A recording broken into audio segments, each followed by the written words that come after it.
Welcome to another In Wheel Time podcast, a 30-minute mini version of the In Wheel Time car show that airs live every Saturday morning, 8 to 11 a.m. Central. From Woody's Waterfront Car Show in San Leon, Texas, it's the In Wheel Time Car Talk Show. Just ahead, more car talk from the motorheads you've come to love and appreciate, and participants from today's show. Later, Kondrad will have This Week in Auto History. We'll get you updated on the stories making car news this week as well.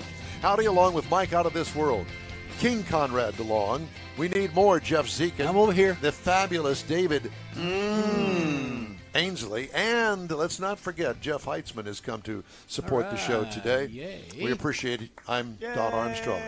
Mr. Marza, looks like we got a little special surprise guest. Yes, we talk to him once or twice a year, every year. What? God's Garage, because we need all the help we can get for sure. And we finally get to meet Brad Thompson in real. And he's here. So I saw you guys are going to be down here. We actually, my wife and I own a lot over here in San Leon. We're about to build a house. Oh. So we come down here. We park our motorhome on the lot. We look at. I saw you're going to be here, so I put a note on Facebook. Hey, special guest appearance by Brad Thompson. You do not invite yourself on a show without bringing gifts. Gifts. That's exactly. Thank you so much. So you guys can hats. divvy those hats up. Thank you very much. And I just wanted to come meet you guys in person and say thank you for having us on your show. All the exposure we get with God's Garage, the fact that we get to take in donated vehicles and then fix them and give them away to single moms is a tremendous thing to get to do. But then to have the attention of guys like you that, can seek us out and say, hey, we think what you do is really neat. Come be on our show. Well, we appreciate it. Oh, no, we appreciate it. We're very grateful to get a chance to do this. What are you working on in the garage today? Oh, gosh.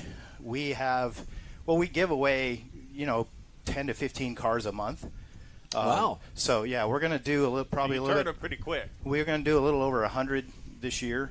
As a matter of fact, I'll send you a picture of the new garage being built. We're still looking at probably about the end of the year. We do little Facebook updates on those, and we would love to have you guys come out and do a show from inside a garage. This is a beautiful setting, but man, the wind's kicking through here. Listen, we're very demanding, and you must have a palapa outside, the party palapa at God's Garage. Can you give me a resource where I can find a party palapa? I know people. Okay. We can't even spell it. He does. I can't either. I have no idea what it is. Can do a palapa, but he knows people. I have no idea what it is, so that's why. I think it's a sandwich. Well, and the other thing is, any of our listeners that are interested, it's godsgarage.org, O-R-G. If you want to support the program, jump on there, and there's a donation page as well. Yeah, it is. And donate your vehicle, and, we'll take good care of it. We'll make you proud of it. And if we can, you can come be part of it when we give it away, which is amazing. Yeah. But thank you, guys. Thank you. I don't want to crash the show, but I did bring hats, so I know better. Yeah, you Party crasher. And it's good to meet you guys all Good in to person. see you. Right. Good to see you. Thank you. You bet.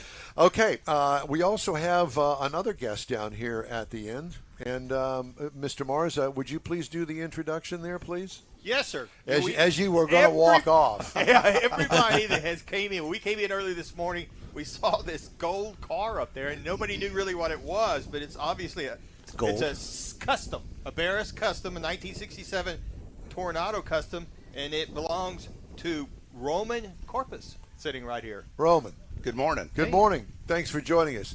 And apparently I owe you, according to Kondrad, an apology because I called your car weird. Has anybody ever called your car weird? There's been a number of different comments made, different definitions. Well, weird is not, to me, the definition of weird is Yeah, you call me unique. weird. Unique. I mean, we could come up with lots of them. I could look it all up on there, but weird's one. I've never seen a car like it. It's weird. It's weird, both that and unique. That's the nice thing about it. Well, I know. I mean, and listen, for those of us that are in the custom car business and we like custom cars, weird is good because it's unique. I've never seen anything like it before. Tell us what it is. No, you're definitely right, 100%. It's got some unique looks to it, the dimensions, the lines, and everything with it. And the fender. Oh, it just busts right out. It does. It's typical George Barris from late '60s and early '70s with what he built. So with the exaggerated lines. Yeah, that's exactly it. Everything's just basically it's almost on steroids with what he did. he gets a unique vision, then he starts working with it. So this vehicle was actually designed by him and built. There was 4 of them that were manufactured for Imperial Oil up in Canada. Imperial Oil. Yeah, which is Exxon's division up in Canada. So Are you from Canada? I grew up in Canada. I could tell by that accent. Did you play hockey? Always have to play hockey. It's like playing baseball or football down here. That's all it is. I'm a big hockey fan. Huge. Oh, perfect. Yeah. It's the only sport where you can get in a fight and just get a penalty. Not Well, thrown out. I've always Maybe been a get a penalty. May not Gordie go. Howe is my hero. And then when he played with his sons with the Houston Aeros, I know Sure. going off topic. I actually went to a fight and a hockey game broke out. That's exactly how it happens. And I bet you played hockey yourself. Oh, I sure did, and Yeah. I'm paying for it today. I'll bet you are. Yeah. Well, that's good. Well, you sir are my hero. So tell us more about the car. Yeah, so the vehicle basically, Shut like I said, Imperial Oil contracted George Barris to manufacture 4 of them, of which this is one of 3 still in existence. There's 2 up in Canada, but this one's been in our family since 1968. Oh, my God. Yeah, wow. so So basically you it guys was a got it year old. early. Yeah, and just maintain it from there and everything. Did you buy it from the oil company? No, we did not. What it was is basically people's names were put into a raffle. It was a whole entire full year. Oh, my of gosh, it's a celebration. raffle car? Yeah, yeah. So they just went right out and did all that. So anybody who bought fuel, through Imperial Oil, they could do that, and they get into the raffle. They put their name in, so then it was drawn and presented to these people throughout the year and everything. Now, the way we acquired it is my sister's godfather, friend of my dad. He was ferrying it to get it sold in another area of the country, and lo and behold, sure enough, he comes home one night and talks to my mom about it, and she goes, "Yeah, let's buy it." It's weird. It's weird. Thank you. Thank you. Did you hear that, Conrad? Yes, I did. Okay. He always corrects me, and that's fine. But I'm So sorry. the base starting car, and I'm an Oldsmobile fanatic. There you go. I worked for Oldsmobile for Yep. 25 years. But the base car is a 67 Toronado. That is correct, yeah. So 425. Yes. 425 transmission. The 400 transmission. Well, Yep, but yeah, 425 yeah. when they turned it. Yeah, that thing's kind of sideways. unique because it's all gear driven. We had it torn apart, and you would think it's something industrial out for marine applications. The way that transmission's all set up, because nowadays it's just water and clutches. Well, not water, but fluids. That thing had a full chain. Just you take a bicycle chain, but make it about 80 pounds heavy. And if I remember correctly, kind of a unique back seat. This one here has been stretched 15 inches. So with that, being front wheel drive, you've got the flat floor, which is nice, gives you all that space. So what they did is they've got a single seat on the one side with a fold up card table, of which the passenger side front seat can turn around 180 degrees. oh my God. Because these were designed to To go to drive-ins is what they were designed that's to do. Exactly it. Well, that was the back part of it. Yeah, exactly. So yeah, there's even a nice chest in the back, AM FM radio on the front and back Oh with 8 my track. God! It's a party car. That's it. And then the other back seat is actually a wraparound seat, so it's wrapped around with a curve 90 degrees. How cool is that? Yeah. Kind of like the couch. Yes, exactly. The curved couch. That is bizarre because it doesn't look like it's been stretched. No, it was fantastic. You can see the photos. Go ahead. I was going to say, if you get to the side of it, because I was eavesdropping while he was explaining how the windows work, there's actually an extra window in there. Oh, you got yeah. the door window, then there's another window, then there's the back window, Yeah. and that's where you can see the stretch. I got you. If Where you the can- stretch is between the end of the front door and the beginning of the quarter glass. Well, I don't So know about that, but you can see it because of the glass. You can realize it's stretched. Yeah. And then basically the other thing is just continuing on with that. There's a lot more fiberglass work because typically they're always built out of metal, but basically the front and rear panels on that vehicle are all fiberglass, so they're hand molded and formed that way through Barris and his crew. And when we got into working with it on the restoration, that was the biggest thing that you'd seen is basically they just took a mold and just started shaving it down and contouring whatever lines they wanted. That's all it was. Wouldn't you love to have been working in the Barris studios back then? Having 4 of those things lined up in there, working them all at the same time? Oh, my gosh. How much fun would that be? So the upper rear quarter panels, what are called the flying buttresses. Yeah. Those are glass or those are steel? There's the transition pieces right around that area. I don't know exactly where that line is, but it does come down and go in between the two. So basically, we walk over there. Because I know that's quite different from the Toronado, which basically the glass was flat and wrapped around the C-pillar, where this, they actually extended those buttresses out a little bit. And then it's also got a rear spoiler on it.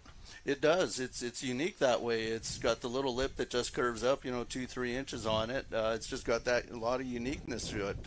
In doing the restoration, the gentlemen who were working on it, they identified a lot of things that they see being done today, and they feel that was the origin of it. People took some stuff off of Barris, just coming down to the door handles, even everything like that, because they are flush with the vehicle. Okay. Push with your thumb. You push with your thumb, and then you pull the handle, and you see that. Seeing Dave Kindig thinks he's cool. That's exactly George Barris did it back in '67. There you go. Tail lights. There you go. The tail lights are definitely unique. Yes, and they're sequential, so they basically like the old Mustangs. Yes, exactly.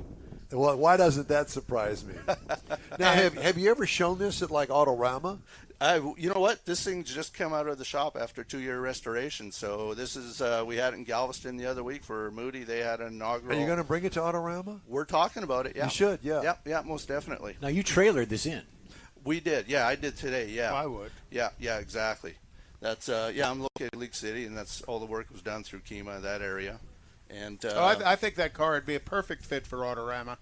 To reintroduce a real Barris car that hasn't been changed since Barris made it. Right. I mean, is this even the original color that it was? This is original color. They had the 4 of them, of which 2 of them were gold, 1 was burgundy, and then 1 was olive.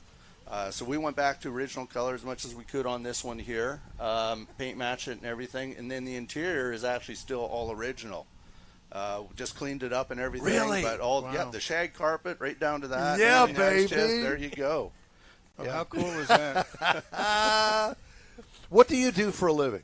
I work in the refinery industry. We do maintenance within the refineries, and I moved down here 25 years ago from Canada with work, and got out of the snow. Yeah. Aren't you glad? Got out of the snow and into the fire. Well, and that's exactly it. The one thing about the snow, you can just work harder and put clothing on. Once you get down here and you're hot, you can't peel down too far. Oh yeah, you can. But you don't want to know about that. Yeah. We're a weird bunch on this show. So suspensions all original Toronado. Yes. All they did was cut in the middle and extended it. That is correct. You can actually see on the very front clip, it's when they removed it, you can see the original panels where they just cut off the front quarters and just pounded them in with hammers just to be able to make that fiberglass fit around it. Well, and those front fenders are quite unique. They're huge. How they kind of pontooned them even to a degree, which to me kind of brings in some of that 30s style. Sure. As well, but how big they are.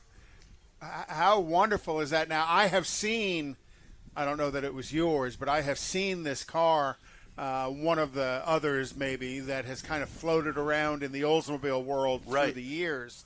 But this is my first time to take an up-close look, and before I get out of here, I'm going to take some pictures, and if you don't mind, I'm going to post them on the Oldsmobile Club of America Sure, page. No, I'd be privileged for that, yeah. How cool is that? And when we get the podcast of this interview done, I'm going to go ahead and post that up as well. Yeah, no. I'm impressed. I mean, when I first saw the car driving up, I'm like, is it really?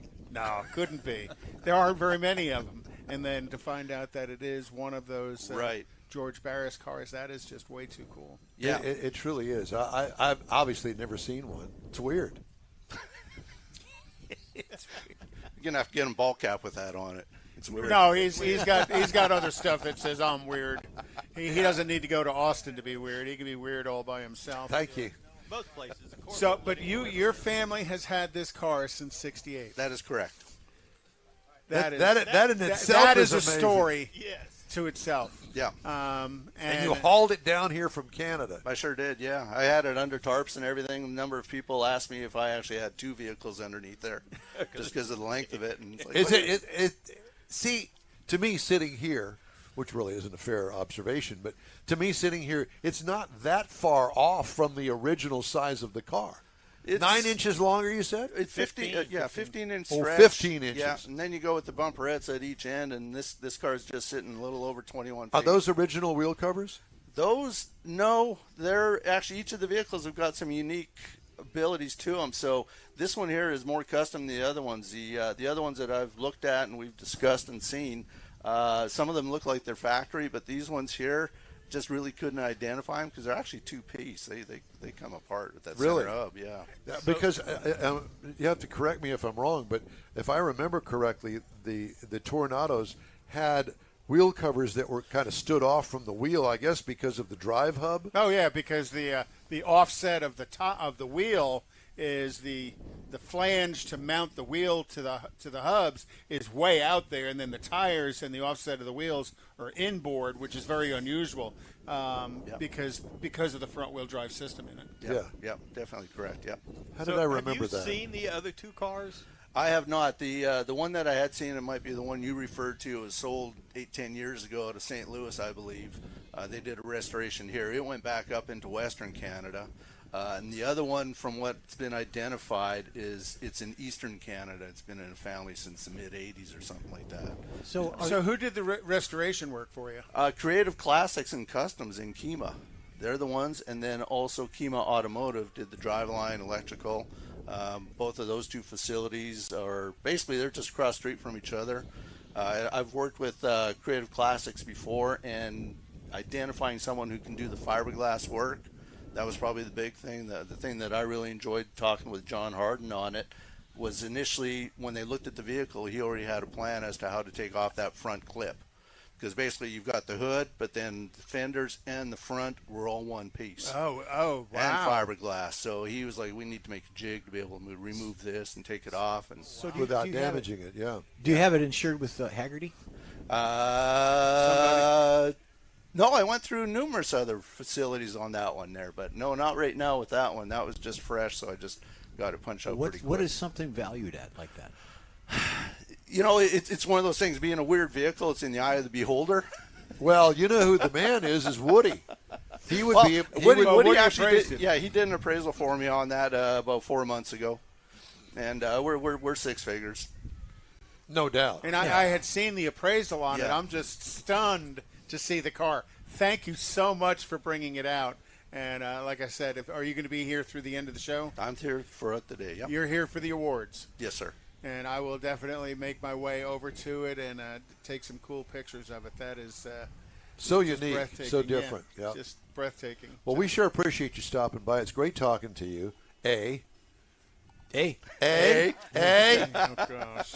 I don't know if I pulled that up or not. No, you haven't used that yet. It's the out and about. That's what it's out in the boat. No, Exactly. Thank you very much, gentlemen. Thank you. It's a pleasure meeting you. Okay, time now for This Week in Auto History. Konrad, we love auto history, and I know that you've started off with something unique and fun. Well, in 1908, William Durant, I remember it well. He merged Buick and Oldsmobile into General Motors, later adding Cadillac for $4.4 million, and then adding Oakland. But he also had a number of parts suppliers, one of them being AC spark plugs, and that all became General Motors. And then in 1925, construction on the infamous Nürburgring racing circuit was completed, and it was referred to as the Green Hell. Why? Well, it's a 12.9-mile course through the Eiffel Forest in Germany with some of the most dangerous road segments on the planet, curving around 73 corners in that 12.9 miles and changing elevation about 1,000 feet. 1,000 feet? Yeah. Wow. Now, one of the cool things about it today, there are actually what they call ring taxis. These guys take you out in these hot-rodded BMWs as a driver, and they drive the ring all the time, so they know the course quite well. And you ride as a passenger and scream like a 7-year-old girl like on I a roller do anyway. coaster. Have you ever ridden with Don? And that would be a fun ride because I wouldn't want to drive it not knowing the Hell course. But to get in it with somebody who knows the course would be a totally fun ride. Yes, absolutely. And there's, they still use the ring today. A lot of manufacturers. How much that costs? Not real sure. I should have looked that up. Next week. A lot of manufacturers still use the ring today to test their vehicles on it. Corvette has been on it a number of times as well. In 1928, work began on Chicago's new Galvin Manufacturing Corporation. The company had officially incorporated the day before. In 1930, Galvin would introduce the Motorola radio, the first mass-produced commercial car radio. The name has two parts: motor, which evokes cars and transportation, and Ola. Hola. It's not Ola the way you think of it, but that was derived from Victrola, which many people in those days thought of as the music. If you're not seeing the picture, but don't let Mike see it because he'll be buying wires for it. He'll be buying something. But this is a tubed radio. Right. You remember tubes, God, John. yes. Yep. In 1937, Duesenbergs were considered the most luxurious car in the world. Handcrafted and custom-made, heated as the epitome of flamboyance and elegance. The clientele of Duesenbergs were the rich and famous through the years, with Clark Gable and a number of those other Hollywood types. Don Armstrong. Yeah. And that's where the expression came from, that it's a doozy. That expression came from it's a Duesenberg, and they called it it's a doozy because that was blinded by the light, the best of the best. Yep. Because I was blinded by the light. You were blinded by something else, but second thing to go. In 1948, Honda Motor Company incorporated and developed a motorized bicycle powered by Honda's first mass-produced engine. The success of the bicycle led to a small truck, and now I say small truck, I mean super small truck, like a micro-size truck. Like a Love. Right. And the T60 truck appeared in 1963, and then they started with the S500 Roadster, which is quite collectible today, the little two-seat, kind of like a British MG-looking Roadster. In 1955, This week was when James Dean was killed in Cholome, California. Where? Driving his Cholome, Cholame, Cholame. I've driven through it. There's a memorial and everything there. It's on the way to Paso Robles. Mm-hmm. And that was where he'd passed away. You're so worldly. You go to all these. I have my moments. Yeah. And 1978, car and driver editor Don Sherman set a Class E record at the Bonneville Salt Flats during driving a Mazda RX-7, the standard bearer for rotary engines in the U.S. market. Now, the interesting thing is when you look at this car, he went 183.9 miles an hour in a Mazda RX-7. No. And it didn't have all of the crazy aerodynamic features on it that you would think it did. It was basically a stock body. It didn't have any big wing or big front spoiler on it. And it wasn't rusted yet. Well, not yet, but I'm sure it sounded like a bumblebee going down the highway. And then did you get my sound? Did you read my text? I'm sorry. In 1982, the first episode of Knight Rider aired, starring who? David Hasselhoff as a private eye, Michael Knight. However, the real star of the show was KITT, the talking car and modified Pontiac Firebird. And what did KITT stand for? Knight Industry 2000. KITT. Yeah. Knight Industry 2000. Okay. So okay. That is this week in auto history. Hubba hubba. 2000. And a hubba hubba. Oh, God. All right. Thank you. And I'm sorry I didn't get your music. We were supposed to hear the music of Knight Rider. I know, but I was consumed with other stuff yesterday that I didn't have time to download it. It's your fault. It is. Actually, no, it wasn't her fault. She didn't join the party until later in the day. Okay. Time now for some of the recalls and news headlines making stories this week. Battery electrode is improperly sized on the BMW 745e for 22. What? The 22. Yeah, battery electrode is improperly sized. Okay. Size Well, they're matters. calling it an electrode. I think it's the post on the battery. Do they still have posts? Oh, Do they put post batteries in a 745E? Yeah. How old school and cheap is that? Well, you got to remember, it's only been two types of batteries. There's been a side post and a top post. They still use top post. Heck, General Motors used side post batteries for 20 years and never did get it right. Yep. They all leaked. We just put a top post battery in Kathy's car. Do you own a 2022 Ford F-150? Well, improper airbag deployment has recalled your car, truck. Ford Motor Company fuel line may be loose on the Explorer and the Ranger for 2022. Causing a thermal event. And parking lights may flicker on the Ford Bronco and the F-150 for the 22 and 23 model years. You know, that has become a huge story and a thorn in Ford's side with all of these recalls and crap that they're turning out. It's a problem. There's lots of news stories about it. And now the CEO of the company is going, we got to get this right because it's costing us millions and millions of dollars per car in recall fees. It's dumb. Nissan Kicks and the Nissan Versa for 2021 could feel the loss of a power steering assist. And I think Tesla Model 3, S, X, and Y, 2017 to 2022, the power windows may pinch your arm off if you stick your arm in there and try to roll up the window because it doesn't automatically go back down when it feels that you've got an arm in there. Saw your arm right off. Kia Sorento, Sorento Hybrid, PHEV, and Sportage from 2016 to 2022. Tow hitch harness fire while parked or driving. Can you imagine going down the highway and the tow and you see whatever your all towing's on fire? No, well, either that or just the hitch itself not even hooked up to anything. You got a flame shooting out the back end. Now, and this is before you went to the Mexican food place on Friday night. I call that Tuesday. That's Taco Tuesday. Yeah, Taco Tuesday. All right. Time now for a quick break. We are coming to you live from Woody's Waterfront Car Show in San Leon. You're on the In Wheel Time Car Talk Show. Stay with us. Starting to work on your Christmas calendar? Be sure to add the next Tailpipes and Tacos Cruise-In Saturday, December 17th. You'll want to attend Tailpipes and Tacos Christmas Edition at the Loopy Tortilla in Katy, 8 to 11 a.m. It's the only place cruisers compete for Loopy's Chili Pepper trophies and other prizes. There's no charge to enter your vehicle for Best Hot Rod, Best Classic, or Best Modern Classic.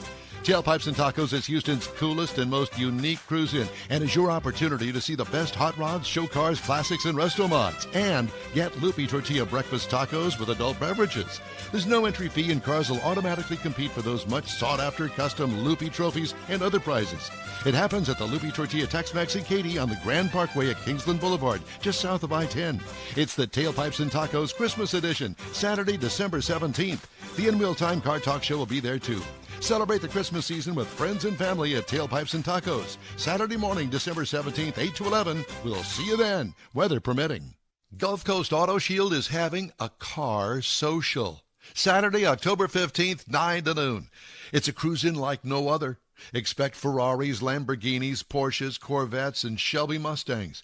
Get social at this first-ever event.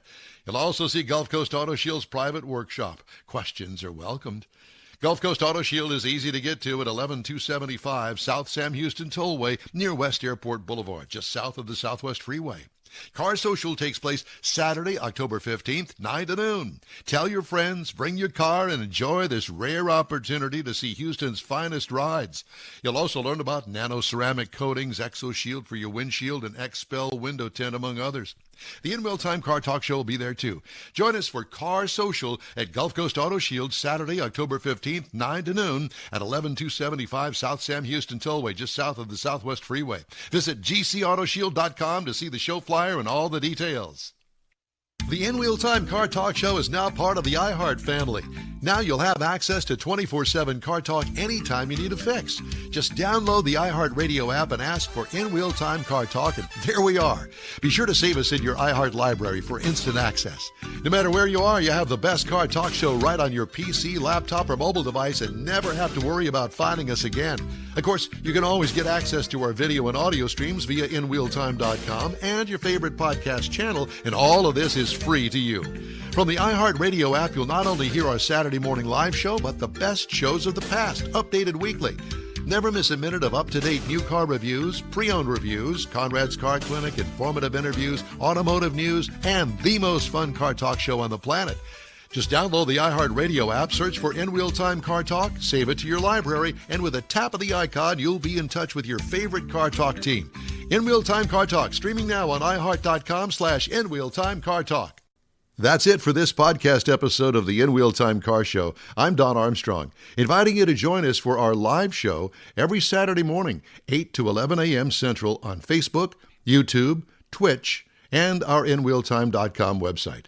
Podcasts are available on Apple Podcasts, Spotify, Stitcher, iHeart Podcast, Podcast Addict, TuneIn, Pandora, and Amazon Music. Keep listening, and we'll see you soon.